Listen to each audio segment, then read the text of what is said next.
Good afternoon, everyone. Good afternoon to respected chair, co-chair, and all the delegates present here today.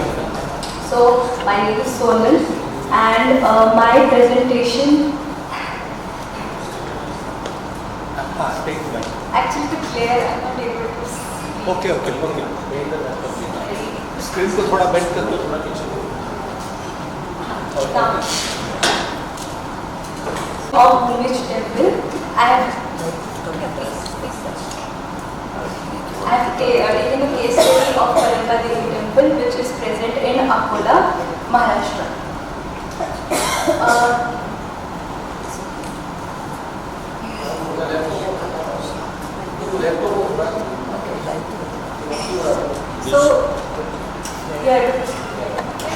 So as an ICTAAS student, this is actually my first contribution to it.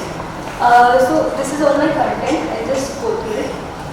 So basically, while during my masters, I came across many such temples which were dilapidated or weathered or left incomplete. So witnessing this temple, these temples actually inspired me to digitally restore them. So I chose Kalanka Devi temple for restoration. Now why I chose this temple was basically first it's located in Akola, which is very close to my hometown. And historically, this is actually a very important temple to the Yadavas. Currently, this is actually under protection to ASI, and it was built in 1177 CE. And this is actually a Vishnu temple, which is now currently being used. Now currently a local deity is Brahmin deity is worshipped here. So it holds a significant importance to it. So that's why I chose the temple. So just to have an understanding, because the superstructure of the temple is missing, so I wanted to restore it. So how I was going to do it? Basically to understand the Bhūmija style first, and to read the ancient text, how exactly it is made initially, and then documenting the temple simultaneously, and taking both of them and actually proposing an actual design, which makes sense and which, So what is a Bhūmija temple? So Bhūmija temple is a variation of Nagara style. So Bhūmija temple is basically a variation of Nagara of Kuta and Stambhas, with Lata being the main highlight of the main center of it. So it has different elements to it, like Sunashika, like Vedi Bhandha, like Jangha, like Chaitya and all. So here, as I have shown the picture earlier, my temple Shikhar is missing. So that's what I wanted to restore it for. So I have to understand what is Bhūmija temple first. So I referred to Samarana Sutradhar chapter 65, which classified the style into 3 subtypes, which is basically Chaturasya, which is a square type, then the scalite type, which is Vritta, and Ashtashala, which is 8 Bhadras type. And this classification also has the subdivisions in it. So now actually I begin the documentation of my Kalanka Devi temple. So this is the identification of internal and external parts, the proportions of it. Then I documented the AutoCAD plans and elevations of it. So I basically got to know the plan had 3 parts, like Garbhagriha, Antaralaya and the Mandapa. While the Mandapa consists of the 4 pillars which are octagonal. And the elevation did had the Vedi Bandha, the Jangha, the Chaitya part to it. Like,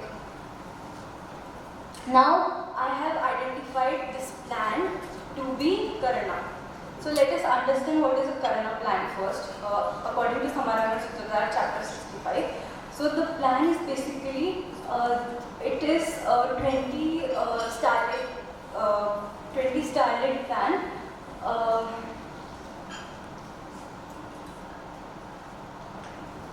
So it's basically a 20-starred plant having a Pancharatha, the 5 projections in it. So this is how it is, done. So basically, first we take a square and then we divide it into 15 by 15 bhagas, and after it we take an imaginary circle touching the squares, and the 20 points are actually taken equally on the circles. And the geometry is so beautiful that the square is actually rotated 20 times to get the Karana plan, the starvation, yes. So the Bandre here, so even the parts has, so one bhaga is the one square, okay. So my Bandre is basically 5 bhagas, and the Kona is of 2 bhagas, and the Garbhagriha is of 9 by 9 bhagas. So this is what Samaranga Sutra chapter 65 state. Now I wanted to check that my Kalanka Devi temple fits into this geometry or not, or whether it had some other geometry or other variation to it. Like I wanted to compare the theory and the practical aspect of it. So after I reversed the process, I took my plan and I tried to fit in the Karana style geometry into it. So I found that the Bandra is more than 5.5 bhagas, while the geometry remains the same. The angle has slightly changed. Also, the Garbhagriha was of 8 by 8 bhagas. Earlier it was 9 by 9. And in Samaranga Sutra it is stated that it's 9 by 9. But in practical aspect, they kept it 8 by 8 here. So all this variation happened, but the geometry again remains the same. Now understanding the elevation as per Samaranga Sutra. Now, if you see other classifications in Samaranga Sutra, the Vedibandha is actually kept 4.5 bhaga, but here it is 2.5 bhaga. The Janga part is 4.5 bhaga, and the part in Chaitya is 3. So, the Shikhara part is 12 bhagas, and it is subdivided into 23.5 bhagas. Like the Kutastambha are subdivided into it. So now the Shikhara of this Kalanka Devi temple was missing. So basically, in order, because bhagas in plan works differently and bhagas in elevation works differently, so I needed a height to actually divide my height equally to get one bhaga. So if I am making sense, so I needed a height. So then what I did was I again referred back Samaranga Sutra, and it stated that you can calculate the height with the formula of 2 times width plus 4. Here the width is calculated in hasta.